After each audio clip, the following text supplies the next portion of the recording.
पहिलो घटना। साथीहरू, यो घटनामा मानिसको नाम फेरबदल गरिएको छ। ल सुरु गरौं। मेरो नाम राधिका छेत्री हो र म मडी ग्राममा बसोबास गर्छु। आज म तपाईहरूलाई मसँग घटेको रोचक डरलाग्दो घटना सुनाउन गइरहेको छु। यो घटना आजभन्दा करिब 3 वर्ष अगाडिको घटना हो। यो घटना मसँग त्यति बेला घटेको थियो जब म तीजको बेला दर खान भनी मेरो ठुलो बुबाको घरमा गएको थिए। मसँग भएको के थियो भन्दा करिब 3 वर्ष अगाडि तीजको बेला म लगायत मेरो 3 जना दिदीहरू तीजको दर खान भनी ठुलो बुबाको घरमा गएका थियौं। त्यति बेला भने मेरो ठुलो बुबाको घरमा थुप्रै पाहुनाहरू पनि आएका थिए। त्यसपछि जब खाना खाने समय भयो त्यति बेला भने हामी सबै एकै ठाउँमा अटाइरहेका थिएनौं।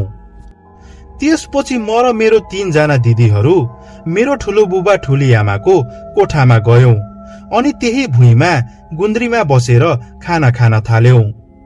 मेरो ठुलो बुबा ठुली आमाको कोठामा भने एउटा दराज थियो र त्यसको छेउमा एउटा सानो टेबल थियो र त्यो टेबलमा मेरी ठुली आमाको बितिसक्नु भएको बुबाको फोटो राखिएको थियो।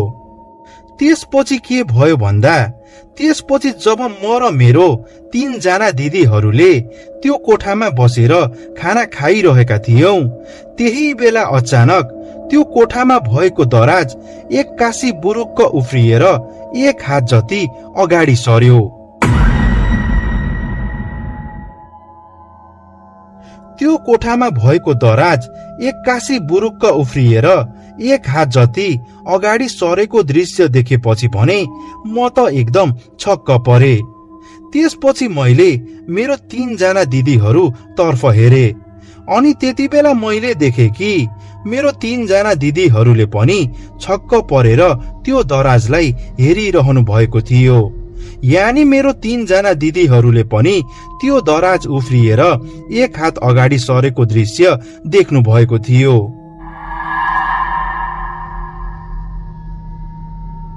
यो सबै भइसकेपछि भने म र मेरो 3 जना दिदीहरूले छिटो छिटो खाना खाएर त्यो कोठाबाट बाहिर निस्कियौं।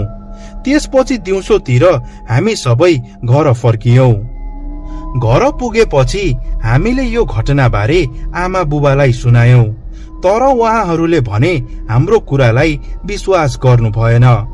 त्यसपछि त्यसको भोलिपल्ट म र मेरो 3 जना दिदीहरूले यो घटनाबारे मेरी ठुली आमालाई सुनायौं। त्यसपछि ठुली आमाले हाँस्दै भन्नुभयो, तिमीहरू नातिनीहरूलाई देखेर मेरो बितिसक्नु भएको बुबा खुसी भएको हुनुपर्छ अनि उहाँले दराज उफारेर खुसी व्यक्त गरेको हुनुपर्छ। साथीहरू, ठुली आमाको यो कुरा सुनेपछि भने हामी निकै हाँस्यौं तर यो घटनापछि भने म ठुलो बुबा र ठुली आमाको कोठामा कहिल्यै एक्लै गएको छैन।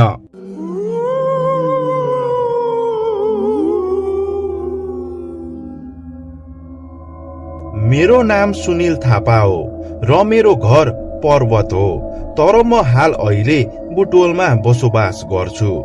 आज म तपाईहरूलाई मेरो घरमा घटेको डरलाग्दो सत्य घटना सुनाउन गइरहेको छु। यो घटना आज भन्दा करिब 35-36 वर्ष अगाडिको घटना हो। यो घटना मेरो घरमा त्यति बेला घटेको थियो जब मेरी आमा गर्भवती हुनुहुन्थ्यो।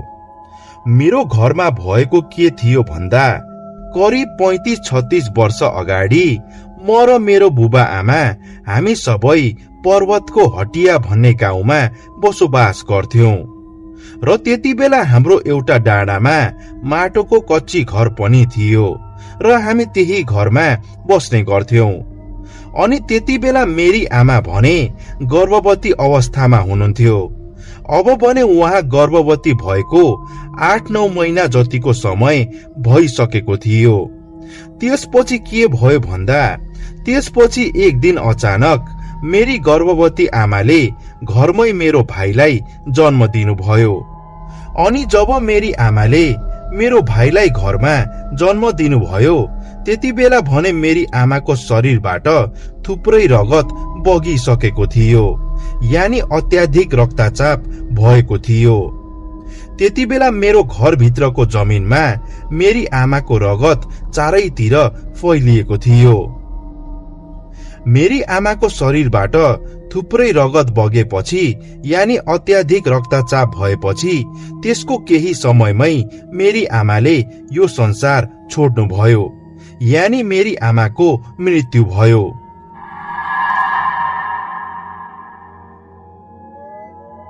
मेरी आमाको मृत्यु भएपछि म, मेरो बुबा र गाउँलेहरू मिलेर मेरी आमाको दाह संस्कार गर्यौं।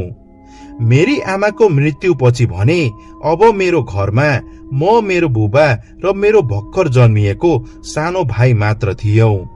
अब भने म र बुबाले मेरो सानो भाइलाई हेरेर दिन कटाइरहेका थियौं। सबै सामान्य चलिरहेको थियो। तर त्यसपछि के भयो भन्दा मेरी आमा बित्नु भएको करिब 1 महिना पछि भने मेरो घरमा अनौठो घटनाहरू घट्न थाल्यो।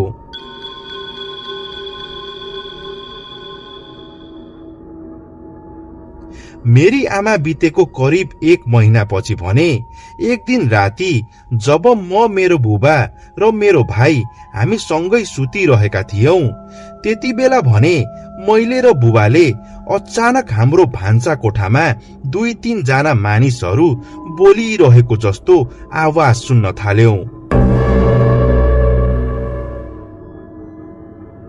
मैले र बुबाले जब भान्सा कोठामा 2-3 जना मानिसहरू बोलिरहेको आवाज सुन्न थाल्यौं त्यति बेला भने मैले र बुबाले त्यो 2-3 जना मानिसहरू के बोलिरहेका छन् भनेर बुझिरहेका थिएनौं, किनभने त्यो 2-3 जना मानिसहरू अर्कै भाषामा बोलिरहेका थिए।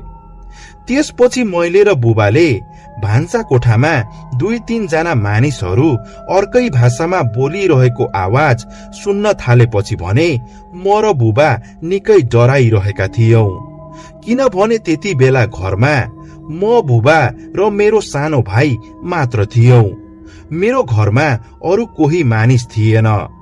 त्यसैले भान्सा कोठामा 2-3 जना मानिसहरू बोलिरहेको आवाज सुन्न थालेपछि भने म र बुबा डराइरहेका थियौं। त्यसपछि म र बुबा भान्सा कोठामा को मानिसहरू बोलिरहेका छन् भनेर हेर्न भनी भान्सा कोठातर्फ अगाडि बढ्न थाल्यौं। त्यति बेला भान्सा कोठातर्फ अगाडि बढ्दै गर्दा भने मेरो बुबाले एउटा हातमा खुकुरी लिनु भएको थियो।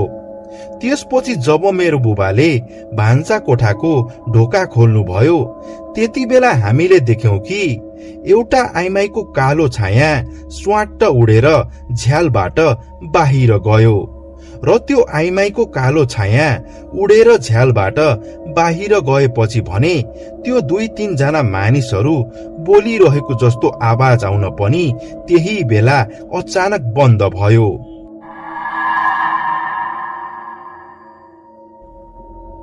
त्यो आइमाईको कालो छाया स्वाट्ट उडेर झ्यालबाट बाहिर गएको दृश्य देखेपछि भने मेरो त आङ नै फुलेर आयो। त्यसपछि त्यो रात म र मेरो बुबा निदाउनै सकेनौ। यो घटनापछि भने म र मेरो बुबालाई खै किन हो शंका लाग्न थाल्यो कि कतै त्यो हामीले देखेको भान्सा कोठाको झ्यालबाट उडेर बाहिर गएको आइमाईको कालो छाया अरू कसैको छाया नभएर त्यो कालो छाया कतै मेरै बित्नु भएको आमाको त होइन भनी। यो शंका गरेपछि भने त्यसको भोलिपल्ट मेरो बुबा एकजना हाम्रै गाउँको लामाकोमा जानुभयो। लामाकोमा गएपछि मेरो बुबाले लामालाई सबै घटनाबारे बताउनुभयो। त्यसपछि लामाले मन्त्र भन्दै हल्लिन थाल्नुभयो अनि एकैछिन हल्लिएपछि मेरो बुबालाई भन्नुभयो, तिमी र तिम्रो छोराले देखेको त्यो आइमाईको कालो छाया तिम्रो श्रीमतीको कालो छाया होइन, त्यो कालो छाया अरू कसैको हुन सक्छ, नत्र तिमीहरूलाई भ्रम पनि भएको हुन सक्छ। साथीहरू, लामाले यति भनेपछि मेरो बुबा घर फर्किनु भयो अनि लामाले भनेको सबै कुराहरू मलाई सुनाउनु भयो। यो घटनापछि भने मेरो घरमा 7-8 दिनसम्म कुनै पनि घटना घटेन, सबै सामान्य चलिरहेको थियो। तर यो घटनाको 7-8 दिनपछि भने फेरि मेरो घरमा डरलाग्दो घटना घट्यो।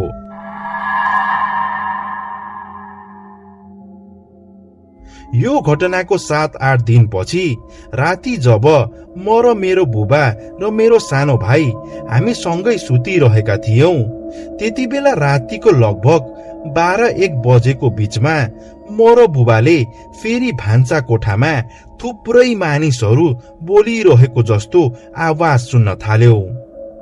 तर यो पाली भने म र बुबाले भान्सा कोठामा 2-3 जना मानिसहरू मात्र नभएर थुप्रै मानिसहरू बोलिरहेको जस्तो आवाज सुनिरहेका थियौं।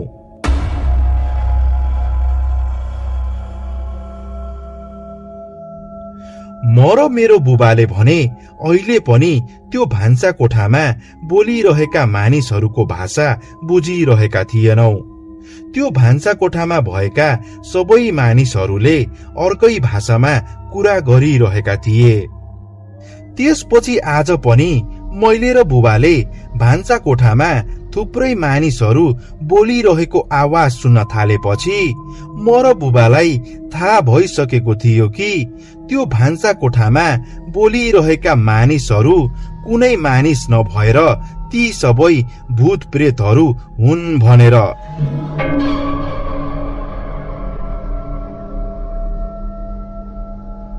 यो कुरा थाहा भइसकेपछि भने यो पाली मैले र बुबाले भान्सा कोठातर्फ जाने हिम्मत गरेनौं।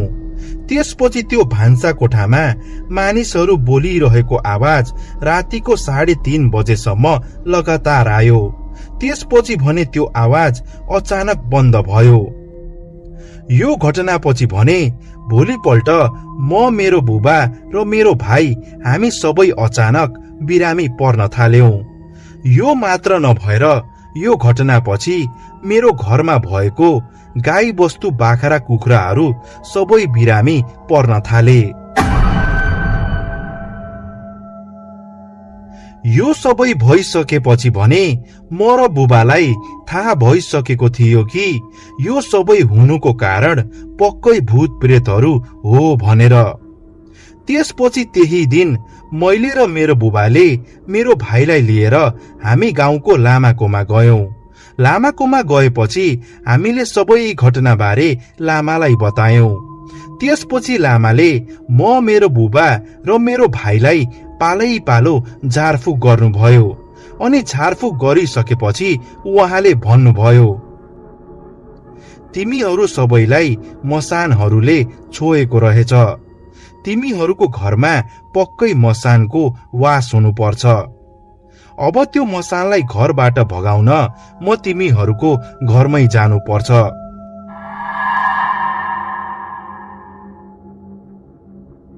साथीहरू, लामाले यति भनेपछि लामा त्यही दिन दिउँसोतिर मेरो घरमा आउनुभयो। लामा मेरो घरमा आएपछि सुरुमा उहाँ मेरो घर भित्र बाहिर चारैतिर मन्त्र भन्दै डुल्न थाल्नुभयो। त्यसपछि लामा घरको भित्र बाहिर चारैतिर मन्त्र भन्दै डुलेर सकेपछि उहाँ मेरो घरभित्रको एउटा कोठामा आएर उभिनुभयो, जहाँ मेरी आमाले भाइलाई जन्म दिएर संसार छोड्नु भएको थियो। त्यसपछि त्यो कोठामा लामा आइसकेपछि लामाले मलाई र बुबालाई त्यो कोठामा बोलाउनु भयो अनि भन्नुभयो, यो कोठामा पहिला कुनै घटना घटेको थियो र? लामाको यो कुरा सुनेपछि मेरो बुबाले भन्नुभयो, करिब 1 महिना अगाडि मेरी श्रीमतीको मृत्यु यही कोठामा भएको थियो। मेरो बुबाको यो कुरा सुनेपछि लामाले भन्नुभयो, यो कोठामा तिम्रो श्रीमतीको मृत्यु चाहिँ आखिर के कारणले भएको थियो? लामाले यति भनेपछि मेरो बुबाले भन्नुभयो, खासमा त्यति बेला मेरी श्रीमतीले यो कोठामा मेरो सानो छोरालाई जन्म दिएकी थिइन् र त्यति बेला मेरी श्रीमतीको शरीरबाट थुप्रै रगत बगेको थियो, यानी अत्याधिक रक्तचाप भएको थियो, जसकारण मेरी श्रीमतीको त्यही बेला यो कोठामा मृत्यु भयो।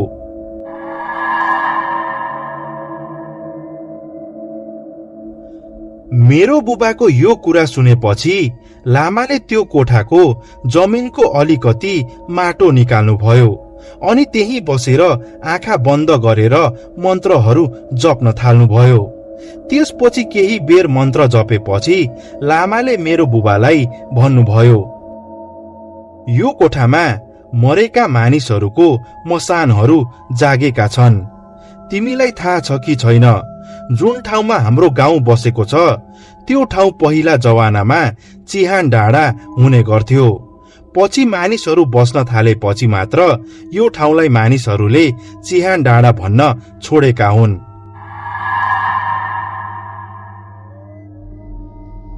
लामाको यो कुरा सुनेपछि मेरो बुबाले भन्नुभयो, खासमा मेरो घरको यो कोठामा चाहिँ मसानहरू कसरी जागे त? मेरो बुबाको यो कुरा पछि लामाले भन्नुभयो, खासमा तिम्रो घरको जमिन मुनि धेरै वर्ष पहिला मरेका मानिसहरूको शव गाडिएको रहेछ अनि जब तिम्रो श्रीमतीको मृत्यु अत्याधिक रक्तचाप यानी धेरै रगत बगेर भएको थियो, त्यति बेला भने तिम्रो श्रीमतीको रगत रसाएर जमिन मुनि पुगेको रहेछ र त्यसपछि तिम्रो श्रीमतीको रगतको सुगन्ध पाएर त्यो मरेका मानिसहरूको मसानहरू जागेका रहेछन् अनि तिमी र तिम्रो दुवै छोरा र तिम्रो गाई वस्तु बाख्रा कुखुराहरू बिरामी पर्नुमा पनि यही मसानहरूको हात छ। यो मसानहरूले तिमीहरू सबैलाई मारेर खान खोजिरहेको छ। अब यो मसानहरूलाई तिम्रो घरबाट भगाउन तिम्रो घरको यो कोठाको जमिन खनेर त्यो मसानहरूको हड्डीको टुक्रा निकालेर अन्तै ठाउँमा लगेर गाड्नुपर्छ र यो काम आज राति 12 बजे नै गर्नुपर्छ। साथीहरू, लामाले यति भनेपछि लामा त्यही दिन राति फेरि मेरो घरमा आउनुभयो। त्यति बेला मेरो बुबाले 5-6 जना गाउँका मानिसहरूलाई पनि घरमा सहयोग गर्न बोलाउनु भएको थियो। त्यसपछि रातिको ठीक 12 बजे मेरो घरको त्यो कोठाको जमिन खन्न सुरु भयो, जहाँबाट मसानहरूको हड्डीको टुक्रा निकाल्नु पर्ने थियो। त्यसपछि त्यसको लगभग आधा घण्टाको समयपछि मेरो बुबाले र गाउँका मानिसहरूले मिलेर त्यहाँबाट मरेका मानिसहरूको हड्डीको केही टुक्राहरू निकाल्नुभयो अनि प्लास्टिकमा राख्नुभयो। त्यसपछि त्यो सबै हड्डीहरूलाई लगेर गाउँभन्दा पर खोल्सातिर लगेर गाड्नुभयो।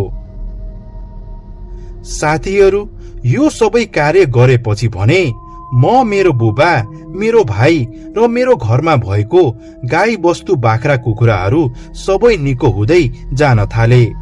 अब भने हाम्रो जीवन सामान्य तरिकाले बितिरहेको थियो। तर त्यसपछि त्यसको लगभग 16 वर्षपछि मेरो बुबा घरमा काम गर्दा गर्दै अचानक बेहोस हुनुभयो अनि त्यसको केही समयमै उहाँको मृत्यु भयो।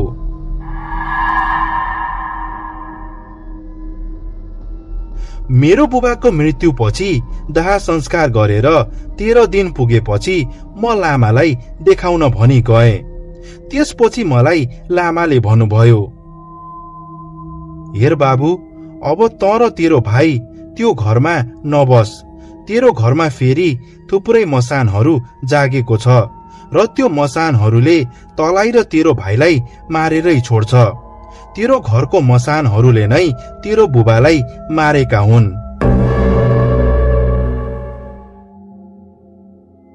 लामाको यो कुरा सुनेपछि मैले भने, हजुरले त मेरो आमा बितेपछि मेरो घरको जमिनबाट हड्डीहरू निकालेर मसानहरू भगाउनु भएको थियो त, अनि अब फेरि मेरो घरमा कहाँबाट मसान जाग्यो?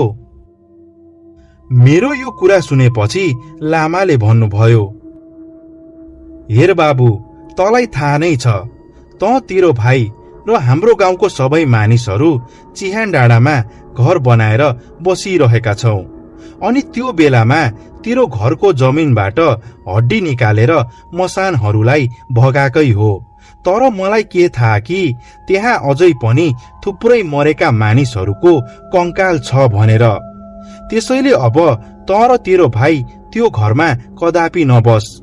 मैले यो गाउँको थुप्रै मानिसहरूलाई पनि यो चिहान डाँडाबाट अन्तै सर्न सल्लाह दिँदै आएको छु, तर कसैले पनि मेरो कुरा मान्दैनन्।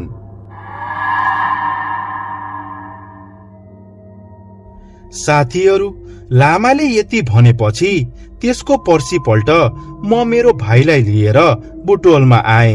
बुटवलमा आएपछि मैले बुटवलमै एउटा विद्यालयमा नोकरी पाएँ। त्यसपछि करिब 11 वर्षपछि म मेरो साथी भाइलाई भेट्न गाउँमा फर्किए।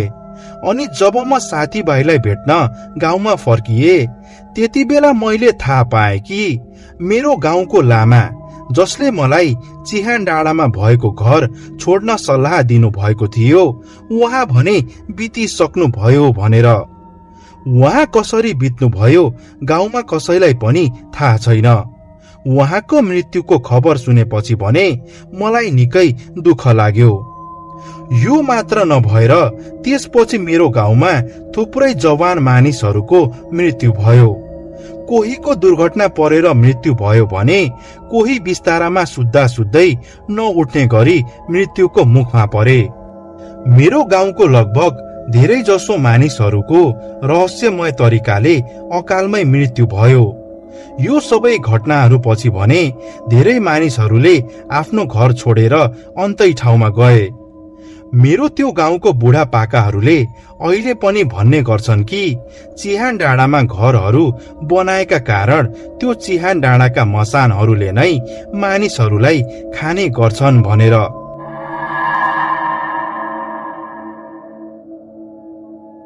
साथीहरू, यो घटनाको केही वर्षपछि त्यो चिहान डाँडा हुँदै मोटर बाटो निर्माण भएको थियो। त्यसपछि मोटर बाटो निर्माण भएको केही समयमै त्यो ठाउँमा 2वटा जीपको लगातार दुर्घटना भयो र थुप्रै मानिसहरूको ज्यान पनि गयो। साथीहरू, त्यो चिहान डाँडामा अहिले पनि मानिसहरू बस्ने गर्छन्, तर पहिलाको जस्तो बाक्लो बस्ती नभएका कारण त्यो ठाउँ अहिले सुनसान हुने गर्छ।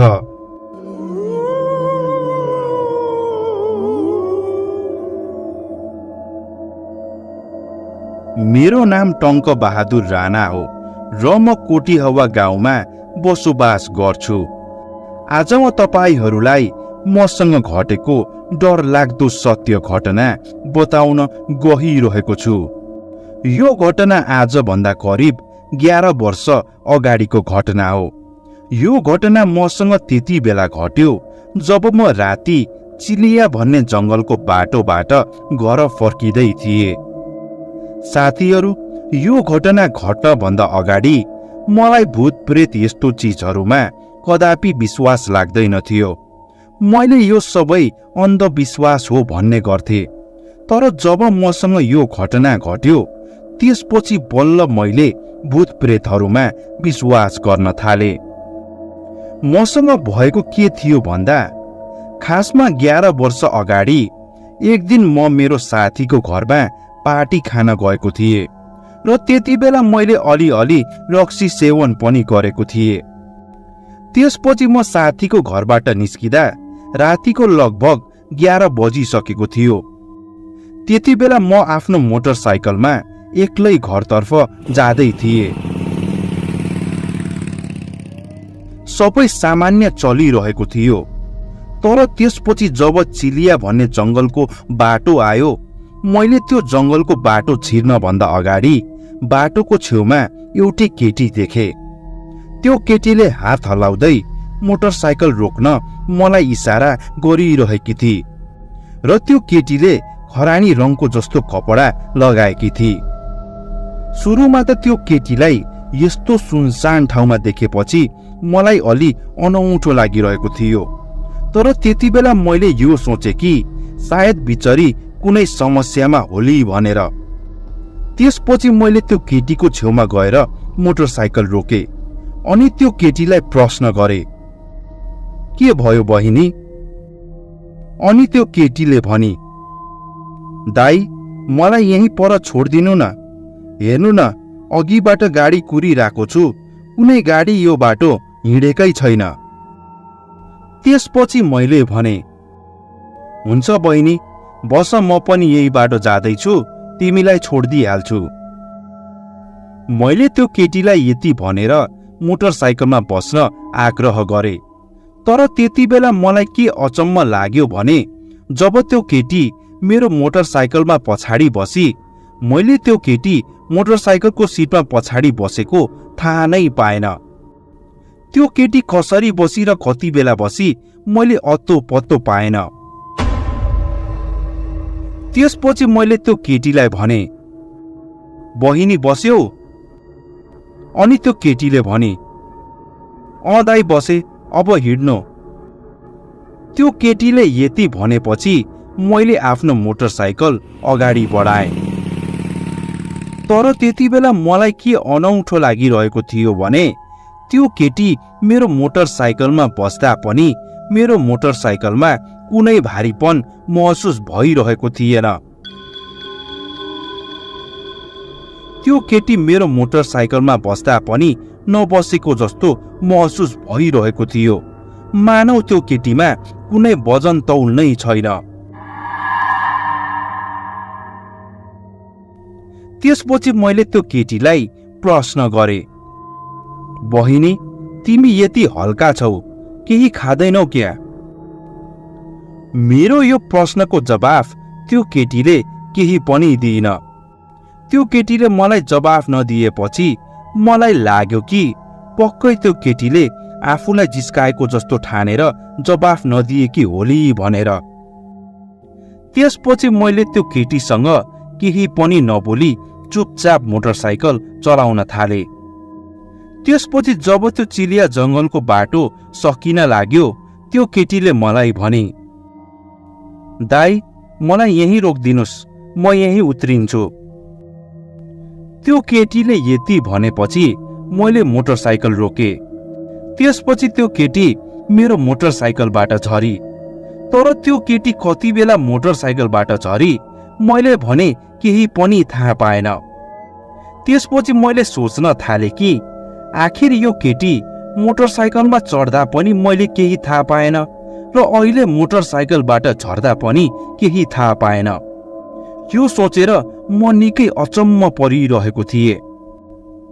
त्यसपछि त्यो केटीले मलाई जुन ठाउँमा मोटरसाइकल रोक्न भनेकी थिए त्यो ठाउँमा भने परसम्म कुनै घर थिएन।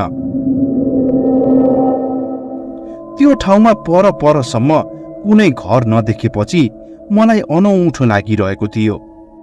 त्यसपछि मैले त्यो केटीलाई प्रश्न गरे, बहिनी तिम्रो घर कहाँ हो? यहाँ त परसम्म एउटा पनि घर छैन। त्यसपछि त्यो केटीले भने, दाई मेरो घर यही 1 किलोमिटर पर हो, अब म घर पुग्न खेतको बाटो हिँडेर जानुपर्छ। त्यो केटीले यति भनेपछि त्यो केटी खेतको बाटोबाट आफ्नो घरतर्फ जान थाली। त्यसपछि म पनि त्यहाँबाट निस्किए। म त्यो रात करिब 11:30 वा 12 बजेको बिचमा घर आइपुगे। त्यसपछि त्यो रात घर आएपछि म सुत्न भनी गएँ। अनि जब भोलिपल्ट बिहान भयो मलाई नराम्ररी ज्वरो आइरहेको थियो। त्यसपछि म त्यही दिन अस्पताल गएँ। अस्पतालमा मैले डाक्टरलाई भेटेपछि केही औषधि लिएर घर फर्किए। मैले त्यो डाक्टरले दिएको औषधि करिब 1 हप्ताको समयसम्म सेवन गरे, तर मलाई भने त्यो औषधिले केही असर गरिरहेकै थिएन। ममा केही सुधार भइरहेकै थिएन। त्यसपछि मैले मनै सोच्न थाले कि अरू बेला मलाई ज्वरो आउँदा म 1-2 दिनमै निको भइहाल्थे, तर अहिले ज्वरो आउँदा म किन छिटो निको भइरहेको छैन भनी। जति दबाई पानी गरे पनि मेरो ज्वरो निको नभएपछि भने मेरी आमा निकै चिन्तित भइरहनु भएको थियो। त्यसपछि उहाँले मलाई एकपल्ट झारफुक गर्नेकोमा जा भनेर सल्लाह दिनुभयो। त्यसपछि त्यसको भोलिपल्ट म पत्थर डाँडा भन्ने ठाउँमा एकजना लामाकोमा फुकाउन भनी गएँ। त्यो लामाकोमा गएपछि मैले लामालाई भने, हेर्नु न, मलाई ज्वरो आएको 1 हप्ता भन्दा बढी भयो, तर जति दबाई औषधि खाए पनि मेरो ज्वरो भने निको भइरहेकै छैन। त्यसपछि लामाले मलाई प्रश्न गर्नुभयो, तिमीलाई जुन दिनबाट ज्वरो आउन थालेको थियो त्यसको 1 दिन अगाडि तिमी कतै सुनसान ठाउँ एक्लै गएको थियौ कि थिएनौ? लामाले मलाई यो प्रश्न गर्ने बित्तिकै मलाई त्यो केटीबारे याद आयो जसलाई मैले चिलिया भन्ने जंगलको बाटोमा मोटरसाइकलमा बसालेको थिएँ। त्यसपछि मैले लामालाई भने, 1 दिन अगाडि रातिको बेला लगभग 11 बजे म मेरो साथीको घरबाट पार्टी खाएर घर फर्किँदै थिएँ। अनि घर फर्किँदै गर्दा चिलिया जंगलको बाटो छिर्नभन्दा अगाडि मैले एउटी केटी देखेको थिएँ। त्यति बेला मैले त्यो केटीलाई लिफ्ट दिएर केही अगाडिसम्म पुर्याइदिएको पनि थिएँ। तर त्यो केटीलाई मैले जुन ठाउँमा छोडेको थिएँ त्यहाँ भने परसम्म कुनै घर थिएन। अनि अझै एउटा कुरा के अचम्म थियो भन्दा त्यो केटी कति बेला मोटरसाइकलमा चढी र कति बेला मोटरसाइकलबाट झरी यो भने मैले केही अत्तो पत्तो पाएन। र त्यो केटी मोटरसाइकलमा बस्दा पनि नबसेको जस्तो महसुस भइरहेको थियो, मानौ त्यो केटीमा तौल वजन नै नभएको जस्तो। तर त्यो केटी को हो भनेर मलाई अहिलेसम्म थाहा छैन। त्यसपछि त्यसको भोलिपल्टबाट मलाई ज्वरो आउन थालेको हो। मैले यति भनेपछि लामाले मलाई भन्नुभयो, तिमीले भेटेको त्यो केटी पक्कै किचकन्या हो। त्यो चिलिया जंगलमा बेला बेला राति किचकन्याहरू निस्किने गर्छ। त्यही किचकन्याले गर्दा तिमीलाई ज्वरो आएको हो। यदि तिमी दबाई औषधिको भरमा बसेको भए पछि तिम्रो ज्यान जाने थियो। धन्न बेलैमा यहाँ आइपुग्यौ।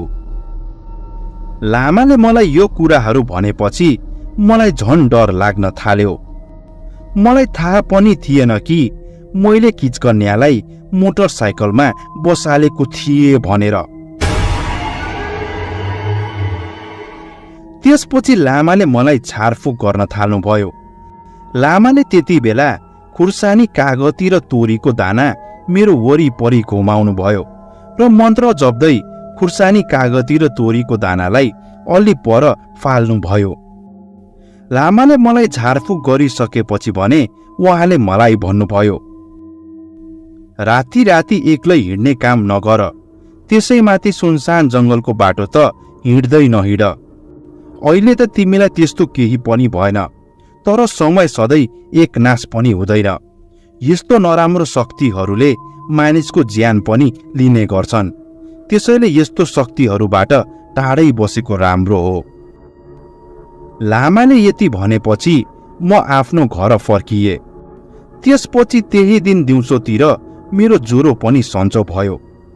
तर साथीहरू, यो घटनापछि मलाई बल्ल भूत प्रेतमा विश्वास हुन थाल्यो।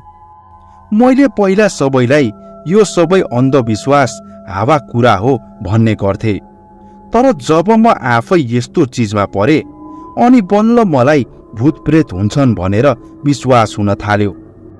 तर साथीहरू, यो घटनापछि म त्यो चिलिया जंगलको बाटो राति कहिल्यै हिँड्ने गरेको छैन। अनि जब पनि म यो घटना सम्झन्छु मेरो शरीरमा काँडा उम्रिन थाल्छ।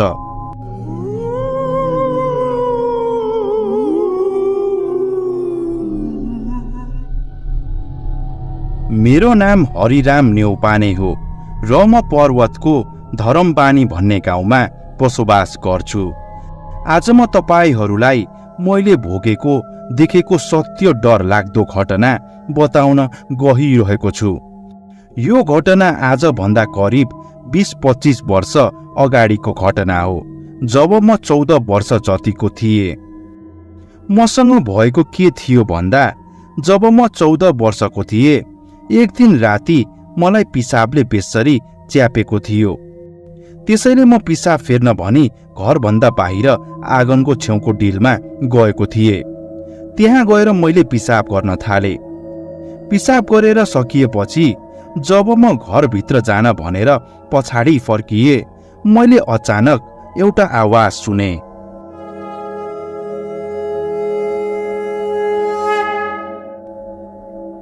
त्यो आवाज कसैले शङ्ख फुकेको आवाज थियो।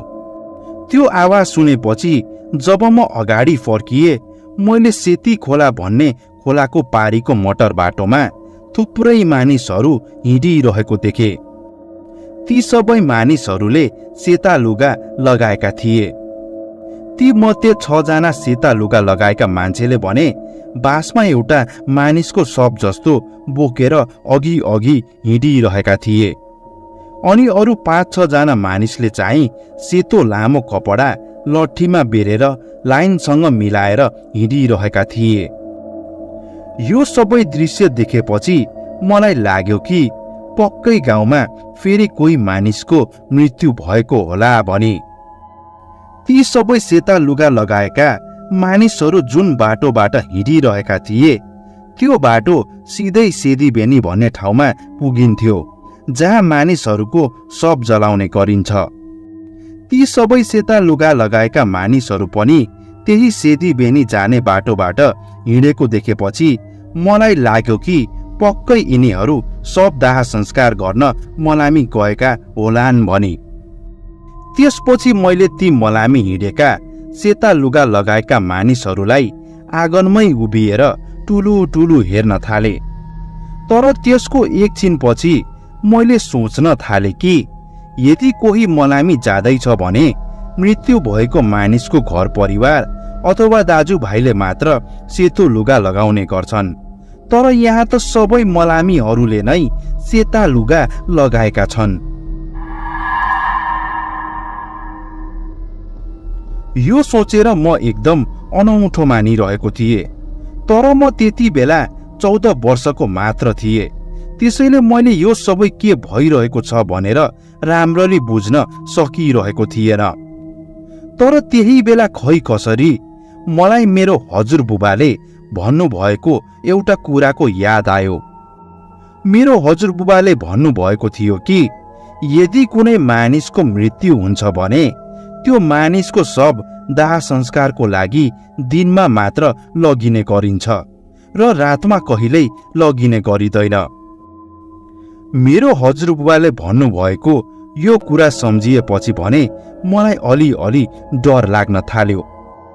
त्यसपछि जब मैले त्यो सेता लुगा लगाएका मानिसहरूलाई मलामी जाँदै गरेको हेरिरहेको थिएँ, अब भने मैले ती सबै मलामी जाँदै गरेका सेता लुगा लगाएका मानिसहरूलाई अग्ला अग्ला देख्न थाले।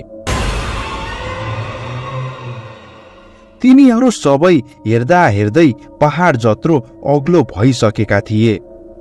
तिनीहरूको उचाइ एक्कासी अग्लो भएको देखेपछि म डरका कारण छिटो छिटो घरभित्र गएँ अनि घरभित्र गएर बुबाको खाटमा बुबासँग पल्टिए।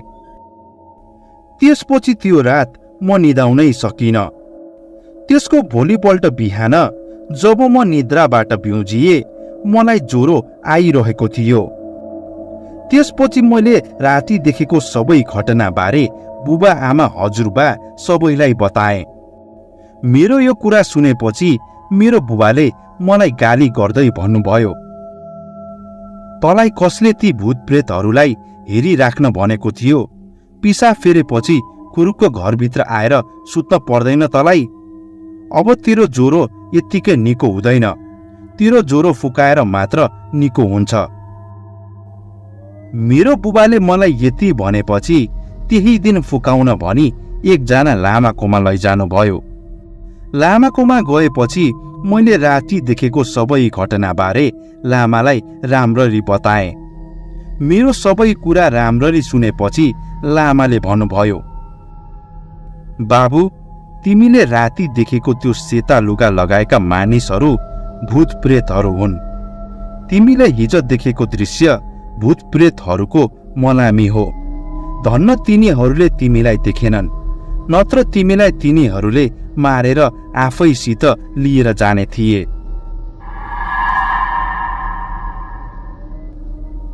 लामाले मलाई यति भनेपछि उहाँले झारफुक गर्नुभयो।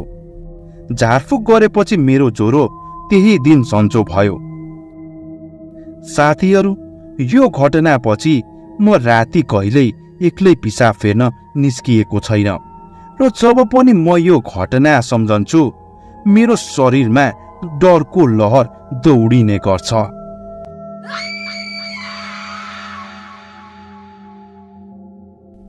मेरो नाम बिन्दु छेत्री हो र म पात्नेथोक गाउँमा बसोबास गर्छु। आज म तपाईहरूलाई मेरी आमासँग घटेको घटना सुनाउन गइरहेको छु। यो घटना आजभन्दा करिब 25 वर्ष अगाडिको घटना हो। अब म यो घटना मेरो आमाको बोलीबाट सुनाउन गइरहेको छु। ल सुरु गरौँ। नमस्कार, मेरो नाम बिन्दु छेत्री हो। मसँग भएको के थियो भन्दा करिब 25 वर्ष अगाडि म एकपल्ट नराम्ररी बिरामी परेकी थिए। त्यति बेला हाम्रो गाउँमा एउटा स्वास्थ्य चौकी थियो र त्यो बाहेक हाम्रो गाउँमा कुनै अस्पताल थिएन र त्यति बेला म त्यही स्वास्थ्य चौकीले दिएको दबाई खाइरहेकी थिए, तर म भने निको हुन सकिरहेकै थिएन। त्यो बेला भने गाउँघरमा बिरामी भएपछि मानिसहरू झारफुक फुकाउन भनी जाने गर्थे। त्यसै गरी म पनि एक दिन मेरी आमालाई लिएर झारफुक गर्न जान्छु भनेर सोचिरहेकी थिए, तर त्यो दिन भने आमा खेतमा जानु भएको थियो। त्यसपछि आमा घर ढिलो आइपुग्नुहुन्छ कि भनेर म एक्लै फुकाउन जान्छु भनेर निर्णय गरेँ। त्यसपछि त्यही दिन दिउँसोको 5 बजे म झारफुक गराउन भनी मेरो घरभन्दा 15 मिनटको परको गाउँतर्फ निस्किए। त्यो गाउँमा एकजना हजुरबुबा हुनुहुन्थ्यो जसले झारफुक गर्ने काम गर्नुहुन्थ्यो। तर त्यो हजुरबुबा बस्ने गाउँमा पुग्नको लागि मलाई बाँसघारीको बाटो जानुपर्ने थियो। त्यो बाँसघारीको बाटोमा तर्साउन दिन्छ भनेर मलाई पहिल्यैबाट थाहा थियो, तर त्यति बेला मसँग त्यो बाटोबाट जान बाहेक अरू केही पनि उपाय थिएन। त्यसपछि म त्यो बाँसघारीको बाटो डराई डराई हिम्मत गरेर भए पनि जान थाले। अहिलेसम्म सबै सामान्य चलिरहेको थियो, तर जब म बाँसघारीको बाटोको एकदम आधा बाटोमा आइपुगे, मैले बाटोको छेउमा एउटा बाँसघारीबाट अर्को बाँसघारीमा एउटा कालो जीव हावाको तेज गतिमा स्वाट्ट गएको देखे। यो देखेपछि भने मलाई मेरो शरीर जिरिङ जिरिङ हुन थाल्यो। मलाई राम्ररी थाहा थियो कि त्यो जीव कुनै जनावर होइन भनेर, किनभने कुनै पनि जनावर यसरी हावाको तेज गतिमा जान सक्दैन। त्यसपछि जब मैले त्यो जीव एउटा बाँसघारीबाट अर्को बाँसघारीमा हावाको तेज गतिमा गएको दृश्य देखे, त्यसपछि भने मलाई जिरिङ जिरिङ हुन थाल्यो। मलाई झमझम पनि पार्न थाल्यो।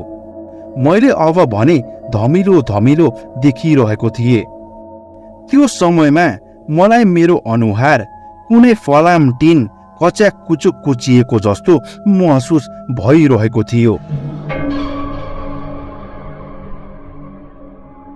म त्यति बेला एकदम दोधारमा थिएँ। अब अगाडि जाउँ कि पछाडि जाउँ मैले केही बुझ्न सकिरहेको थिएन। त्यसपछि मैले जसो तसो हातले भुइँमा छामछुम गर्दै अगाडि बढ्न थाले। त्यसपछि करिब 2-3 मिनटपछि म हिँडेको बाटोमा हाम्रो गाउँको एकजना गोरे भाइ भन्ने भाइ आइपुग्नु भयो। उहाँले मलाई यस्तो हालतमा देखेपछि उहाँ चिच्याउँदै मथिम आउनुभयो। उहाँको चिच्याएको आवाज सुन्ने बित्तिकै भने म बेहोसीबाट होसमा आएको जस्तो मलाई महसुस भयो। अब भने मैले राम्ररी सबै देखिरहेको थिएँ। मलाई झमझम पार्न पनि छोडिसकेको थियो। त्यसपछि त्यो गोरे भाइले मलाई झारफुक गर्ने हजुरबुबाको घरसम्म पुर्याइदिनु भयो। झारफुक गर्ने हजुरबुबाकोमा पुगेपछि मैले सबै घटनाबारे हजुरबुबालाई बताएँ।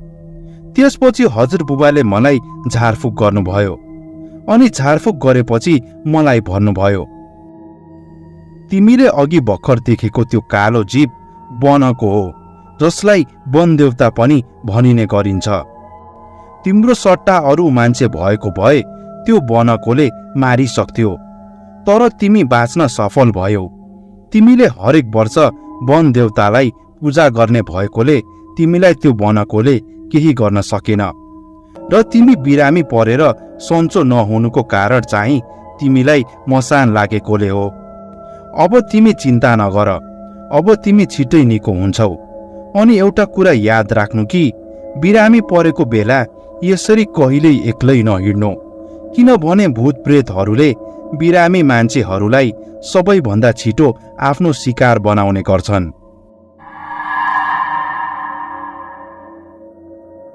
साथीहरू, हजुरबुबाले मलाई झारफुक गरेपछि उहाँले आफ्नो 2 छोराहरूलाई मलाई घर पुर्याउनको लागि पठाउनु भयो। हजुरबुबाले झारफुक गरेको भोलिपल्टबाटै म भने निको हुँदै जान थाले। तर यो घटनापछि भने डरका कारण म त्यो बाँसखारीको बाटो कहिल्यै हिँड्ने गरेको छैन।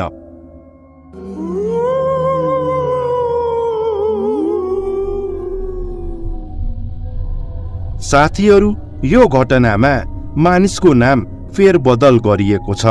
ल सुरु गरौँ। मेरो नाम समीक्षा राई हो र म काठमाडौँमा बसोबास गर्छु। आज म तपाईहरूलाई मेरो छोरासँग घटेको डरलाग्दो सत्य घटना सुनाउन गइरहेको छु। यो घटना आजभन्दा करिब 8 वर्ष अगाडिको घटना हो। खासमा मेरो छोरासँग भएको के थियो भन्दा, खासमा मेरो छोरा एकदम शान्त स्वभावको थियो। ऊ धेरै जसो शान्त नै बस्थ्यो, तर जब ऊ 1 वर्षको भयो उसको स्वभाव व्यवहारमा अचानक परिवर्तन आउन थाल्यो। मेरो छोरा राति कहिल्यै रुँदैनथ्यो, तर 1 वर्ष लागेपछि भने ऊ राति राति सधैँ रुन थाल्थ्यो। मैले उसलाई जति शान्त गराए पनि ऊ शान्त हुँदैनथ्यो। मेरो छोरा दिनमा भने एकदम शान्त हुन्थ्यो, तर साँझ पर्न थालेपछि रुन सुरु गरिहाल्थ्यो। सुरुमा त मलाई यो सबै सामान्य जस्तो लागिरहेको थियो, त्यसैले मैले यो कुरामा त्यति ध्यान दिइरहेको थिएन। तर पछि यो दोहोरिँदै जान थालेपछि भने मैले मेरो छोरालाई अस्पतालमा पनि लगेर देखाएँ। तर जति अस्पतालमा लगेर देखाए पनि रिपोर्ट भने सधैँ सामान्य नर्मल नै आउँथ्यो। मैले त्यति बेला छोरालाई काठमाडौँको 4 वटा अस्पतालमा लगेर पनि देखाएँ, तर कुनै पनि अस्पतालले मेरो छोरालाई के भएको छ भनेर पत्ता लगाउन नै सकेन। अनि यो भन्दा डरलाग्दो चिज त्यही समयमा के भइरहेको थियो भन्दा, मेरो छोराको तौल भने अचानक घटिरहेको थियो। मेरो छोराको तौल अचानक घटिरहेको देखेपछि भने मलाई निकै डर लागिरहेको थियो। म भने त्यो समयमा काठमाडौँमा एक्लै बस्ने गर्थे। त्यति बेला मेरो श्रीमान विदेशमा हुनुहुन्थ्यो र मेरो छोराको हेरचाहको लागि भने मेरो घरमा म मात्र एक्लै थिएँ। त्यसैले मैले त्यति बेला छोराको हेरचाहको लागि मेरी आमालाई फोन गरेर मेरो घरमा बोलाए। त्यसपछि जब मेरी आमा मेरो घरमा आएर मेरो छोरालाई हेर्नुभयो, उहाँले डराउँदै मलाई भन्नुभयो, ओहो, मेरो नाति त एकदम पातलो भएछ त, पक्कै कसैले यसलाई भूतप्रेत बोक्सी लगाइदिएको जस्तो छ। मेरी आमाले यति भनेपछि भने मलाई त झन डर लाग्न थाल्यो। मेरी आमाले भने पहिल्यैबाट भूत प्रेत नराम्रो शक्तिहरूमा विश्वास गर्नुहुन्थ्यो। त्यसैले त्यति बेला पनि उहाँलाई शङ्का लाग्यो कि पक्कै उहाँको नातिलाई कसैले भूत प्रेत बोक्सी लगाइदिएको छ भनेर।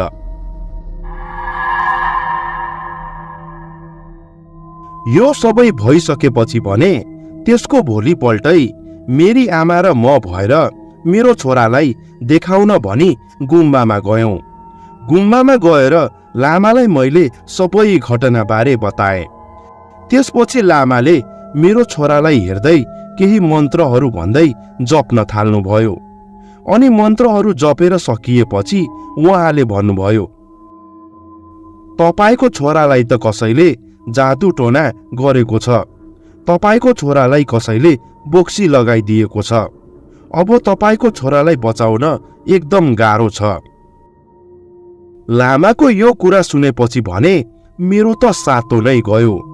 मैले सोच्न पनि सकेको थिएन कि कसैले मेरो छोरालाई यस्तो पनि गर्न सक्छ भनेर। त्यसपछि मैले लामालाई हात जोड्दै भने, मेरो छोरालाई जसरी पनि बचाइदिनुस्, म हात जोड्छु तपाईलाई।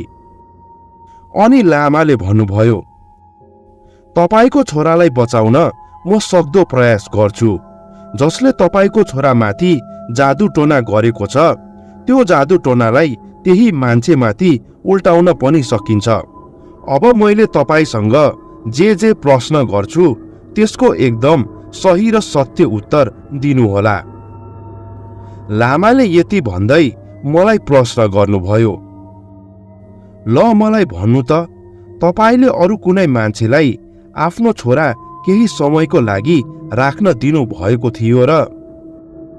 अनि मैले भने, नाइ, मैले त कसैलाई मेरो छोरा राख्न दिएको छैन। त्यसपछि लामाले फेरि प्रश्न गर्नुभयो, तपाईले कसैलाई आफ्नो छोराको सामानहरू जस्तै खेलौना, कपडा, लुगाहरू दिनु भएको थियो र? लामाको यो प्रश्न सुनेपछि भने मैले एउटा कुरा सम्झिए कि खासमा मेरो छोरा जन्मिएको 1 वर्षपछि मेरो घरतिरको एउटा साथीको पनि बच्चा जन्मिएको थियो र त्यो साथी बेला बेला आफ्नो बच्चा लिएर मेरो छोरालाई भेट्न मेरो घरमा आउने गर्थे र त्यति बेला मैले मेरो छोरालाई सानो भएको लुगा कपडाहरू त्यो साथीको बच्चाको लागि भनेर त्यो साथीलाई दिने गर्थे। यो कुरा सम्झिएपछि मैले लामालाई भने, मेरो घरतिरको एकजना साथीलाई मैले उसको बच्चाको लागि भनेर मेरो छोराको सानो भएको लुगाहरू दिएको थिए। मेरो यो कुरा सुनेपछि लामाले मलाई भन्नुभयो, यदि तिम्रो साथीले तिम्रो छोराको कपडा लगेर जादु टोना गरेको छ भने त्यो तिम्रो साथीले तिम्रो छोराको कपडा पक्कै आफ्नो बच्चा सुताएको बिस्ताराको गद्दा मुनि नत्र सिरानी मुनि राखेको हुनुपर्छ। यदि तिमीले त्यो कपडाहरू लिएर आएर मलाई दिन सफल भयो भने तिम्रो छोरामाथि गरेको जादु टोनालाई मैले उल्टाउन सक्छु। लामाले यति भनेपछि त्यसको भोलिपल्ट म मेरो साथीको घरमा गए, जसलाई मैले मेरो छोराको कपडा दिएको थिए। म मेरो साथीको घरमा गएपछि मेरो साथीले भने, के हो आज अचानक आइस त, अनि छोरालाई लिएर आएनस्? अनि मैले भने, छोरा त घरमा हजुरआमासँग खेल्दैछ नि। त्यसपछि मेरो साथीले फेरि भने, केही काम थियो र तलाई? अनि मैले भने, काम त केही थिएन, घरमा बस्दा बस्दा झ्याउ लाएर तलाई भेट्न आएको नि, त्यसैमाथि तलाई नभेटेको पनि धेरै भइसक्यो, अनि तेरो बच्चा खोइ त? त्यसपछि मेरो साथीले भने, मेरो बच्चा त भित्र बिस्तारामा सुत्दैछ। अनि मैले फेरि भने, ए सुन्न, 2 कप चिया बना त, बरु चिया पिउँदै गफ गरौँला। मैले यति भनेपछि मेरो साथी चिया पकाउन भनेर भान्सा कोठा तर्फ गई। त्यसपछि मैले यही मौका पारेर मेरो साथीको बच्चा सुतेको कोठामा गए अनि मेरो साथीको बच्चा सुतेको बिस्ताराको गद्दा मुनि हेरे। अनि जब मैले मेरो साथीको बच्चा सुतेको बिस्ताराको गद्दा मुनि हेरे, त्यहाँ भने साँच्चैको मेरो छोराको कपडाहरू राखिएको थियो। त्यसपछि मैले त्यही बेला छिटो छिटो मेरो छोराको कपडाहरूलाई त्यहाँबाट निकाले अनि मेरो सानो झोलामा कपडाहरूलाई लुकाए। त्यसपछि म मेरो साथीको घरको भान्सा कोठामा गए अनि जब म भान्सा कोठामा गए त्यति बेला भने चिया पाक्दै थियो। त्यसपछि चिया पाकेपछि म र साथीले त्यही भान्सा कोठामा बसेर चिया पिउँदै गफ गर्यौं।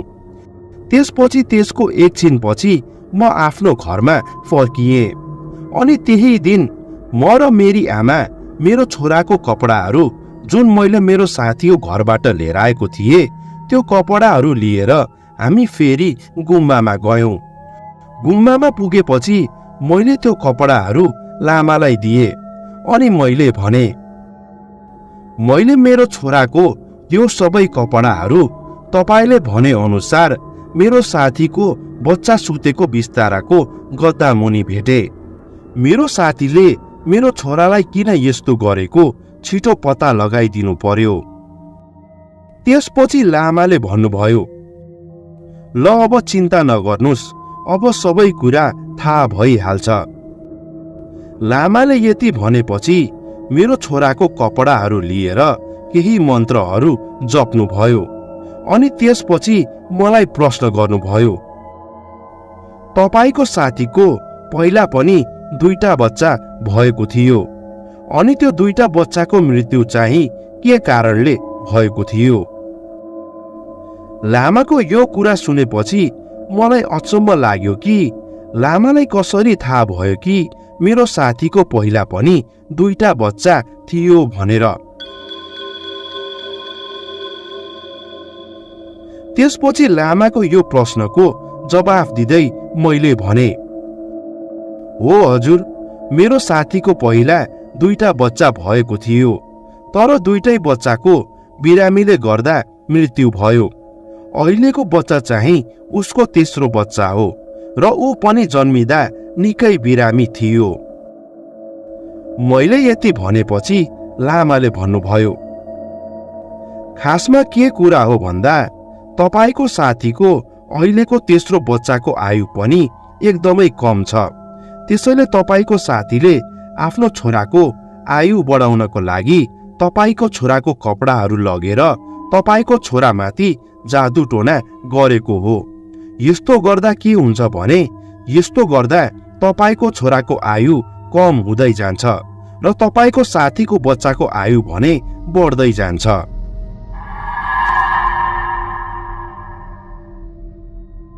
लामाको यो कुरा सुनेपछि म त एकदम झसङ्ग भए। मैले सोच्न पनि सकेको थिएन कि मेरै साथीले यस्तोसम्म गर्न सक्छ भनेर। त्यसपछि लामाले फेरि भन्नुभयो, अब यो कपडाहरू लगेर मजाले नुन पानीमा भिजाएर धुनु पर्छ।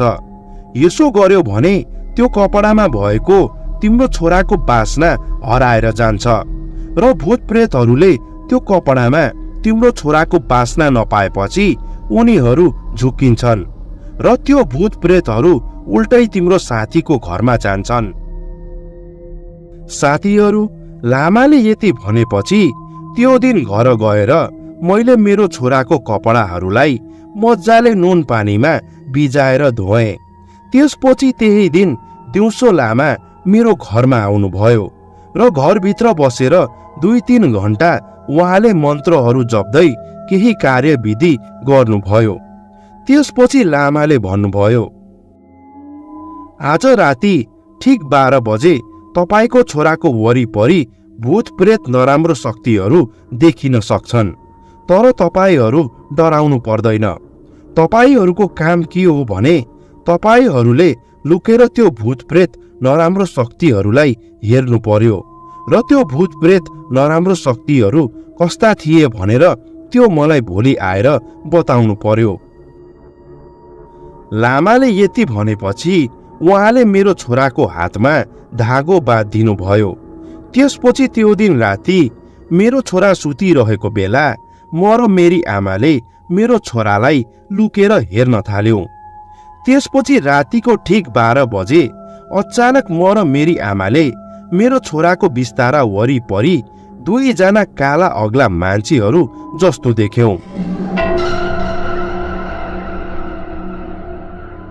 त्यो 2 जना अग्ला काला मान्छेहरू भने हावामा केही इन्च माथि उडिरहेका थिए। त्यसपछि के भयो भन्दा ती 2 जना काला अग्ला मान्छेहरू घरि मेरो छोराको नजिक गएको जस्तो गर्थे भने घरि मेरो छोरा भन्दा टाढा गएको जस्तो गर्थे। यस्तो सिलसिला करिब 2-3 मिनेटसम्म लगातार चल्यो।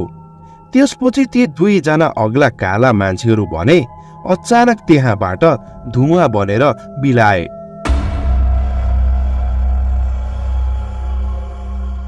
यो सबै दृश्य भने म र मेरी आमाले आफ्नै आँखाले देखेका थियौं।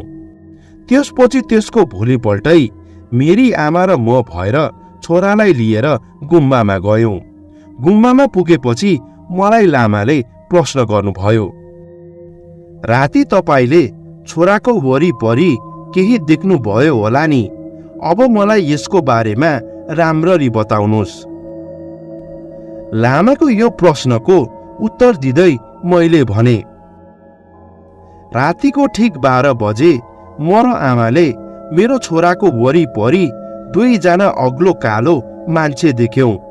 ती 2 जना अग्लो कालो मान्छेहरू घरि मेरो छोराको नजिक गइरहेका थिए भने घरि मेरो छोरादेखि टाढा गइरहेका थिए। यस्तो सिलसिला करिब 2-3 मिनेटसम्म लगातार चल्यो। त्यसपछि ती 2 जना अग्ला मान्छे धुवा बनेर त्यही बिलाए। मेरो यो कुरा सुनेपछि लामाले मन्त्र भन्दै जप्न थाल्नुभयो। अनि मन्त्र जपेर सकेपछि उहाँले भन्नुभयो, खासमा त्यो 2 जना कालो अग्लो मान्छेहरू अरू कोही नभएर यमराजका यमदूतहरू थिए। अनि ती 2 जना अग्लो कालो मान्छेहरू तिम्रो छोराको घरि नजिक जानु र घरि टाढा जानुको कारण चाहिँ उनीहरू खासमा झुकिरहेका थिए। किनभने जादु टोना गर्दा जुन कपडा प्रयोग गरिएको थियो अब भने त्यो कपडाबाट तिम्रो छोराको बास्ना आइरहेको थिएन। त्यसैले उनीहरू तिम्रो छोराको कपडाको बास्ना नपाएर अलमल परिरहेका थिए।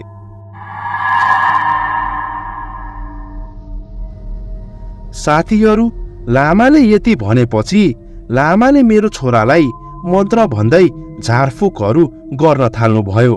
अनि झारफुक गरेर सकिएपछि उहाँले भन्नुभयो, अब तपाईको छोरालाई कुनै शक्तिले केही गर्न सक्दैन। तपाईको छोरा अब छिट्टै निको हुन्छ। तपाईको छोरा माथि गरिएको जादु टोना उल्टिएको छ। अब यो जादु टोना तपाईको साथी माथि नै हावी हुन्छ। अनि अझ एउटा कुरा, तपाईको साथी जसले तपाईको छोरा माथि जादु टोना गरेको थियो त्यो तपाईको साथी तपाईको घरमा अवश्य तपाईको छोराको कपडा माग्न आउँछ। तर तपाईले त्यो तपाईको साथीलाई कदापि कुनै पनि कपडा लुगा नदिनु। यो मात्रै होइन, तपाईले आफ्नो छोराको कपाल अनि नौहरू काटेर बाहिर नफाल्नु होला। किनभने यदि तपाईको साथीले तपाईको छोराको कपाल र नौहरूको टुक्रा भेट्यो भने तपाईको साथीले त्यहाँबाट पनि तपाईको छोरामाथि जादु टोना गर्न सक्छ। त्यसैले यो कुराहरूमा एकदम ध्यान दिनुहोला। तपाईको छोरालाई तपाईको त्यो साथीबाट टाढा नै राख्नुहोला।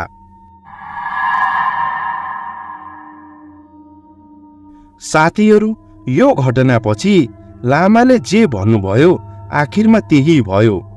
त्यसपछि त्यसको भोलिपल्ट बिहानै मेरो साथी जसले मेरो छोरामाथि जादु टोना गरेकी थिए त्यो साथी मेरो घरमा आई अनि मसँग कपडाहरू माग्दै भनी, सुन्न, तसँग तेरो छोराको नचाहिने लुगाहरू छ भने देन।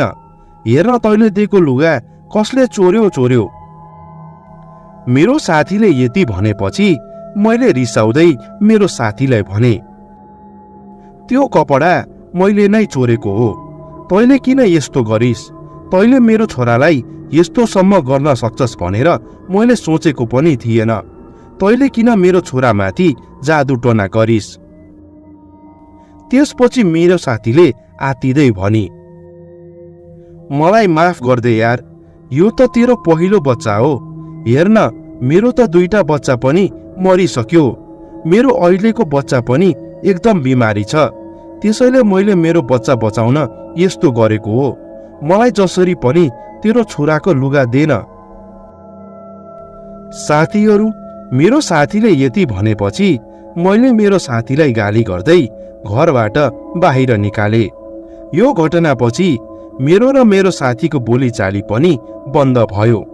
अहिले त्यो साथीको बारेमा मलाई केही पनि थाहा छैन। तर साथीहरू, यो घटनापछि मैले एउटा कुरा सिकेँ कि हामीले हाम्रो बच्चाको कपडाहरू जो कोहीलाई दिनु हुँदैन। यदि कपडा दिनु नै छ भने कपडालाई मजाले नुन पानीमा धोएर मजाले घाममा सुकाएर मात्र दिनुपर्छ। यदि हामीले यत्तिकै जो कोहीलाई कपडा दियो भने जो कोहीले पनि हाम्रो बच्चामाथि त्यो कपडाद्वारा काला जादु यानी जादु टोना गर्न सक्छ।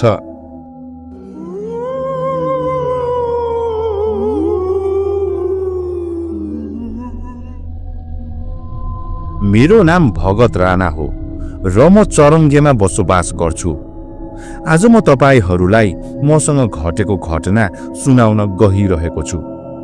यो घटना म 13 वर्ष हुँदाखेरिको घटना हो। मसँग भएको के थियो भन्दा, एक दिन म र मेरो केही साथीहरू भएर गर्मीका बेला हामी खोलामा पौडी खेल्न भनी गएका थियौं। त्यो दिन हामी बिहानको 10 बजेतिर पौडी खेल्न भनी गएका थियौं। त्यो समयमा बाटोहरू भने राम्ररी नबनेकाले बाटोहरू कच्ची नै थियो र अहिलेको जस्तो बाक्लो बस्ती पनि थिएन। हामी जुन खोलामा पौडी खेल्न गएका थियौं त्यो खोलाको वारीपारी भने जंगल थियो। त्यो दिन हामी 10:30 बजेतिर खोलामा पुगेर पौडी खेलिरहेका थियौं। हामी पौडी खेल्दै गर्दा करिब 12 बजिसकेको थियो र त्यति बेला मैले देखेँ कि खोलाको पारीपट्टि जंगलबाट एकजना केटी मान्छे हातमा बाल्टी लिएर खोलामा आउँदै थिए। त्यसपछि त्यो केटी खोलामा आएर आफ्नो कपडाहरू धुन सुरु गरी। त्यो केटीले भने हामी भन्दा अलिकति मास्तिरपट्टि कपडा धुँदै थिए।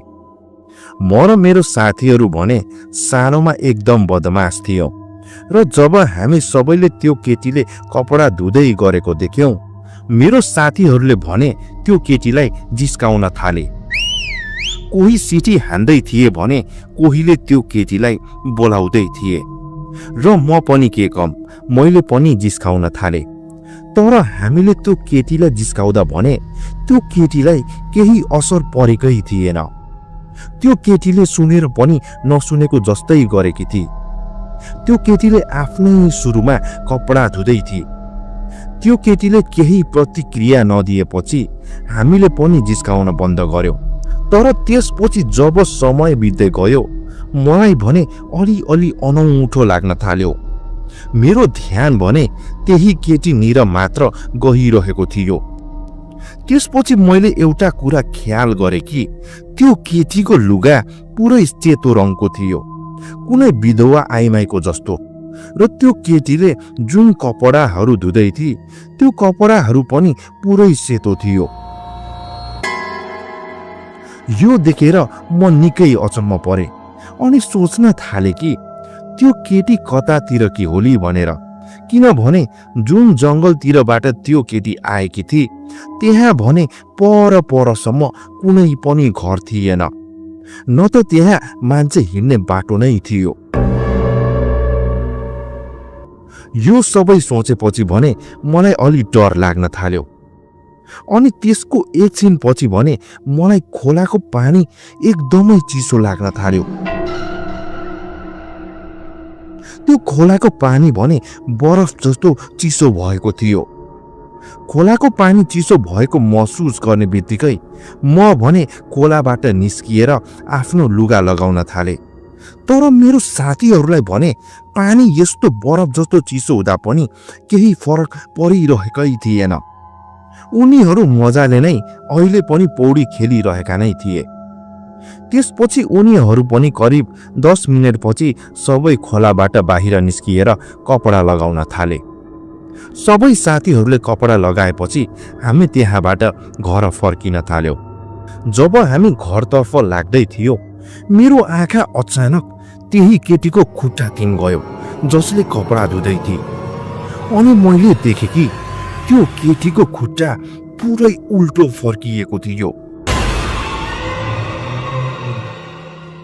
त्यो देखेर मेरो मन नै सिरिङ्गै भयो र त्यो केटीको खुट्टा एकदम सेतो थियो, शरीरमा रगत नै नभएको जस्तो। त्यसपछि मैले त्यो केटीको अनुहार हेर्ने प्रयास गरेँ, तर त्यो केटीले अनुहार पछ्यौरीले लुकाएका कारण त्यो केटीको अनुहार भने देखिरहेको थिएन। यो सबै दृश्य देखेपछि मैले साथीहरूलाई छिटो यहाँबाट निस्किहालौँ भने, तर मैले उनीहरू डराउँछन् कि भनेर मैले देखेको कुराहरू उनीहरूलाई भने केही पनि बताइन। त्यसपछि त्यो खोलाबाट अलि पर आइसकेपछि मैले सबै साथीहरूलाई त्यो केटी नभएर किचकन्या हो भनेर सबै साथीहरूलाई बताएँ। अनि त्यही बेला मेरो 2 जना साथीले पनि त्यो केटीको खुट्टा उनीहरूले पनि उल्टो भएको देखेको कुराहरू गरे। त्यो केटी सामान्य मानिस नभएर किचकन्या हो भनेर थाहा पाइसकेपछि हामी डराउँदै एक अर्काको हात समातेर घर फर्कियौं। घर पुगेर मैले आज यस्तो देखेको आमा भनेर सबै कुराहरू आमालाई बताएँ। तर आमाले मेरो कुरा पत्याउनु भएन अनि मलाई भन्नुभयो, ठट्टा गर्छस्, दिउँसो पनि डराउन दिन्छ र? मैले भने त्यो रात डरमै बिताएँ, रातभरि निदाउनै सकिन। अनि मलाई त्यही रातिबाट ज्वरो पनि आउन थाल्यो। मलाई ज्वरो आइसकेपछि बल्ल मेरी आमाले मलाई अलि भए पनि विश्वास गर्नुभयो। अनि जब भोलिपल्ट बिहान भयो, आमाले मलाई फुकाउन भनी गाउँकै एकजना लामाथिम लैजानुभयो। जब म र आमा लामाकोमा पुग्यौं, मैले देखेँ कि मेरो 2 साथी जसले त्यो केटीको खुट्टा उल्टो देखेका थिए, उनीहरू पनि त्यही लामाथिम आएका थिए। मेरो साथीहरूलाई पनि त्यहाँ लामाकोमा देखेपछि मेरी आमाले मलाई बल्ल पूर्ण रूपले विश्वास गर्नुभयो। म र मेरो साथीहरू सबैलाई लामाले झारफुक गरेपछि लामाले हामीलाई भन्नुभयो, बाबुहरू, तिमीहरू सानै छौ, अल्लारे भएर नहिँड। हेर त, धन्न तिमीहरूलाई त्यो किचकन्याले केही गरेन। यदि तिमीहरूको पछि लाएर त्यो किचकन्या तिमीहरूको घरसम्म आएको भए, त्यो किचकन्याले तिमीहरू मात्र नभएर तिमीहरूको परिवारलाई नै ध्वस्त पार्ने थियो। अनि एउटा कुरा ख्याल राख, दिउँसो 12 बजेको समयमा र रातिको समयमा खोलामा कहिल्यै नजानु, किनभने भूत प्रेतले राति मात्र नभएर दिउँसै पनि डराउन दिने गर्छ। साथीहरू, तपाईहरूलाई यो कुरा अनौठो लाग्न सक्छ कि भूत प्रेतले दिउँसो पनि तर्साउन दिने गर्छ, तर यो कुरा एकदम सत्य हो कि भूत प्रेतले दिउँसै पनि तर्साउन दिने गर्छ, किनभने हामीलाई पनि दिउँसै तर्साउन दिएको थियो। अब विश्वास नगर्नेहरूले भन्नुहोला कि झुटो बोल्यो होला भनेर, तर जसलाई पर्छ उसलाई मात्र थाहा हुन्छ।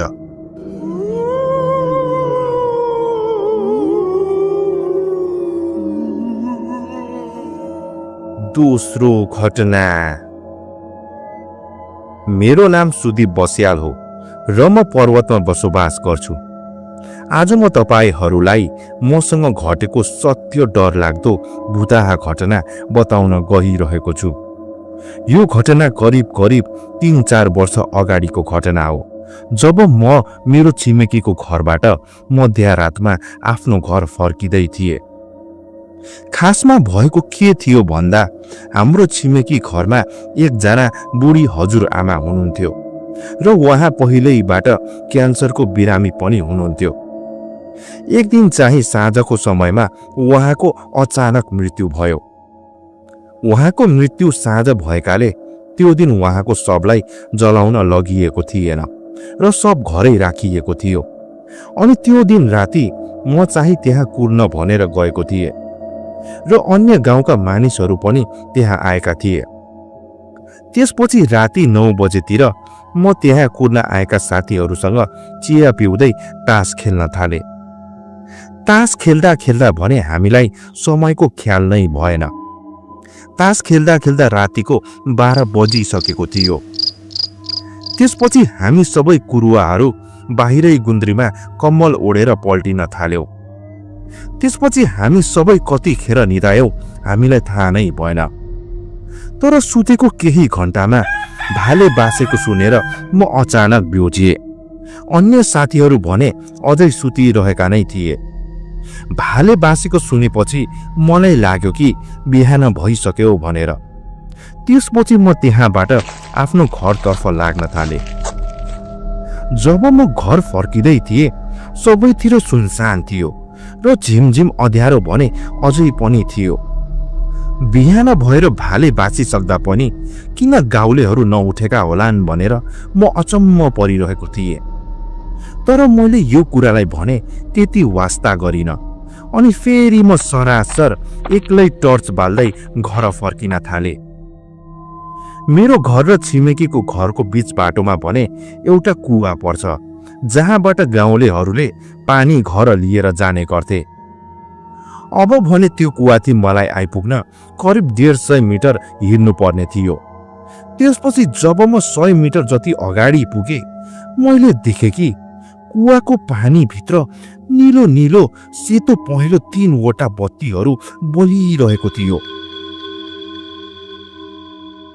त्यो देखेर म निकै अचम्म परेको थिएँ। मैले भने पहिल्यै पनि यो सुनेको थिएँ कि त्यो कुवामा बोक्सीहरू राति राति नुहाउने गर्छन् भनेर।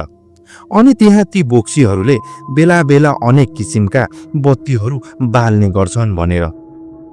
यो कुरा सम्झिएपछि भने मलाई खासै डर लागेन, किनभने म त्यो कुवाको बाटो राति राति अरू बेला पनि हिँडेको थिएँ र म गाउँमा बस्ने भएकाले हतपत डराउँदैनथे। त्यसैले त्यो कुवामा बलिरहेको बत्ती देख्दा भने मलाई खासै डर भने लागेन। त्यसपछि मलाई भने त्यही बेला अचानक पेट पनि दुख्न थाल्यो। पेट दुखेपछि मलाई लाग्यो कि मेरो पेट खराब छ भनेर। त्यसपछि म त्यतै झाडीतिर दिशा गर्न भनी गएँ। दिशा गरेपछि भने मेरो पेट दुख्न पनि निकै कम भयो। त्यसपछि म अब हात धुन पर्यो भने कुवातर्फ जान थाले। जब म कुवातर्फ जाँदै थिएँ मैले त्यहाँ एउटी बुढी आइमाई नुहाइरहेको दृश्य देखेँ। त्यो बुढी आइमाई अचानक त्यहाँ नुहाइरहेको देख्दा भने म झसङ्ग भएँ, किनभने अघिसम्म कुवामा कोही पनि थिएन। त्यो बुढी आइमाई कुवातिर फर्किएर नुहाइरहेकी थिए। त्यसैले त्यो बुढी आइमाईको अनुहार भने देखिरहेको थिएन, तर मलाई गाउँकै कोही होली जस्तो लाग्यो। त्यसपछि मैले त्यो बुढी आइमाईलाई 3-4 चोटि बोलाएँ, तर त्यो बुढी आइमाईले केही प्रतिक्रिया भने केही दिएन। मसँग भने हातमा टर्च लाइट थियो, तर त्यो बुढी आइमाई नुहाइरहेको बेला के टर्च लाइट बाल्ने भनेर मैले टर्च लाइट बालेको थिएन। यो सबै भइसकेपछि मैले एउटा कुरा ख्याल गरेँ कि त्यो कुवामा भने त्यो 3वटा बत्ती नीलो हरियो पहेँलो अझै बलिरहेको थियो। त्यो बत्तीहरू अझै बलिरहेको देखेपछि मलाई त्यो नुहाइरहेकी बुढी आइमाईमाथि शङ्का लाग्न थाल्यो कि त्यो बुढी आइमाई कतै बोक्सी त होइन भनी। त्यसपछि मैले तुरुन्तै टर्च लाइट त्यो बुढी आइमाईको टाउको थिम बाले। टर्च लाइट बाल्ने बित्तिकै त्यो बुढी आइमाईले अचानक आफ्नो टाउको घुमाई त्यसपछि मैले जे देखेँ त्यो देखेर मेरो त त्यति बेला मुटु नै बाहिर आउला जस्तो भयो। मैले देखेँ कि त्यो नुहाइरहेकी बुढी आइमाई अरू कोही नभएर त्यही छिमेकी हजुरआमा थिइन्, जसको हिजै मृत्यु भइसकेको थियो। त्यो छिमेकी हजुरआमाको आत्माले मलाई देखेपछि भने त्यो आत्मा चिरिएर एकदम बेसरी करायो।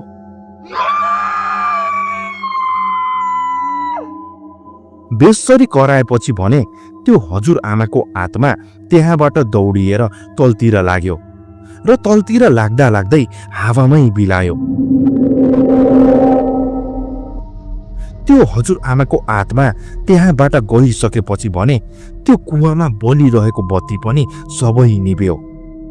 यो मेरो जीवनको एकदम डरलाग्दो क्षण थियो, जुन मैले अहिलेसम्म पनि बिर्सन सकेको छैन।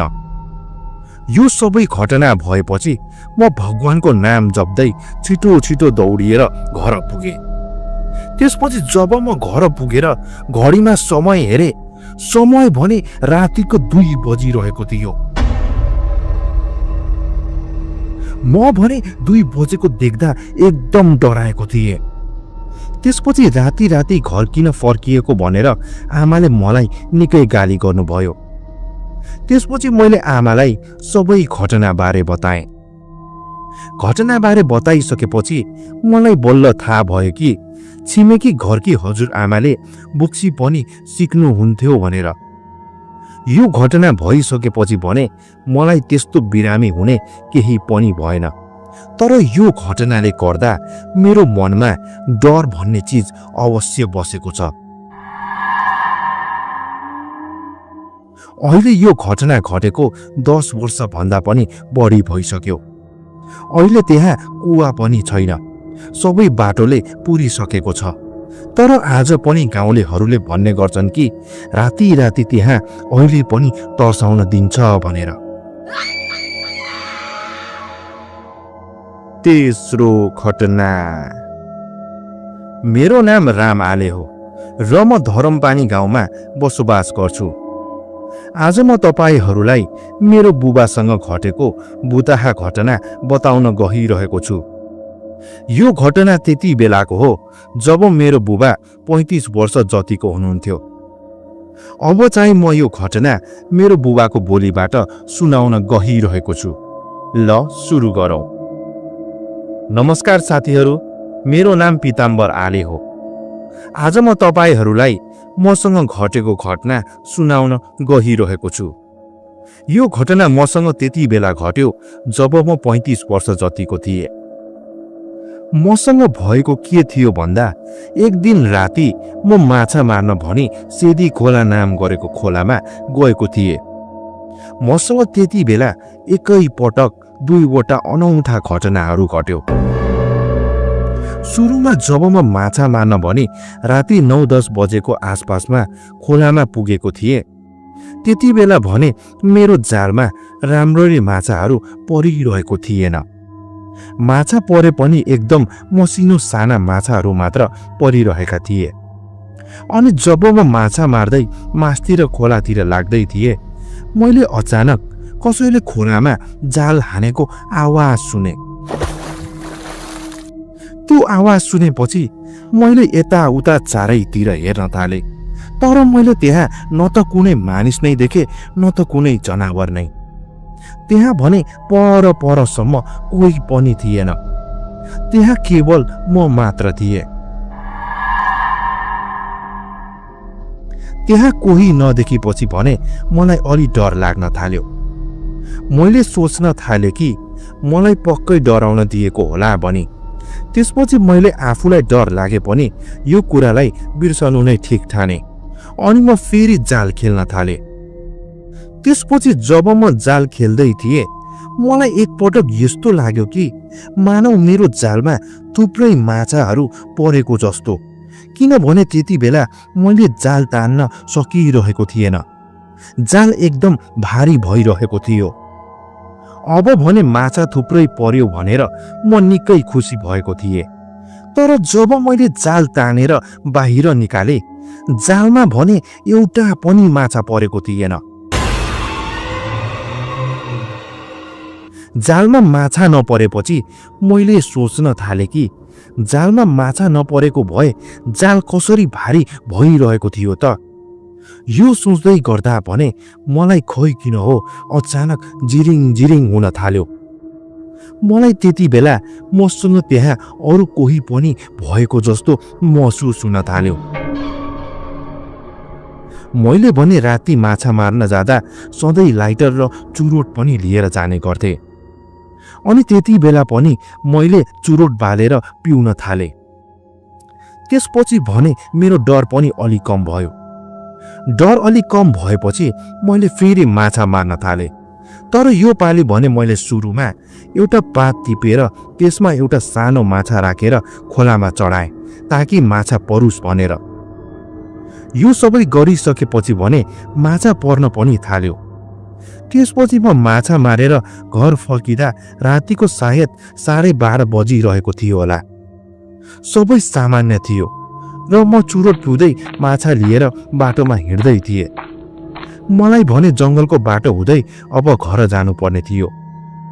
त्यसपछि जब म त्यो जङ्गलको बाटो छिरेर अन्त्यमा आइपुगेको थिएँ, मैले बाटोको छेउको ढुङ्गामा एउटा मानिस जस्तो आकृति मतिर ढाड तेर्चाएर सुतिरहेको देखेँ। यो देखेपछि गाउँको को मान्छे रक्सी खाएर यहाँ सुतेछ भनेर हेर्न भनी म नजिक जान थालेँ। जब म नजिक जाँदै थिएँ, मैले देखेँ कि त्यो सुतिरहेको मान्छे भने मेरै गाउँकै एकजना हजुरबुबा हुनुहुँदो रहेछ। उहाँको अनुहार नदेखिए पनि उहाँको कपडाले गर्दा मैले उहाँलाई मजाले चिनिरहेको थिएँ। उहाँ भने अरू बेला पनि रक्सी खाएर बाटोमै पल्टिने गर्नुहुन्थ्यो। त्यसपछि मैले ए हजुरबा उठ्नु त भन्दै हातले झकझकाएँ। जब मैले उहाँलाई हातले झकझकाएँ, उहाँले टाउको फर्काएर मतिर हेर्नुभयो। त्यसपछि मैले जे देखेँ म त्यो देख्न साथ त्यहाँबाट बेसरी दौडिएर भागे। मैले देखेँ कि त्यो हजुरबुबा हाम्रो गाउँको हजुरबुबा नभएर त्यो कुनै प्रेत थियो। किनभने त्यसको अनुहार एकदम कालो न कालो थियो। त्यसको आँखा अँध्यारोमा पनि चम्किरहेको थियो। त्यो चिजको शरीर हेर्दा मानिसको जस्तो थियो, तर अनुहार चाहिँ एकदम डरलाग्दो जनावर अथवा कुनै राक्षस जस्तो।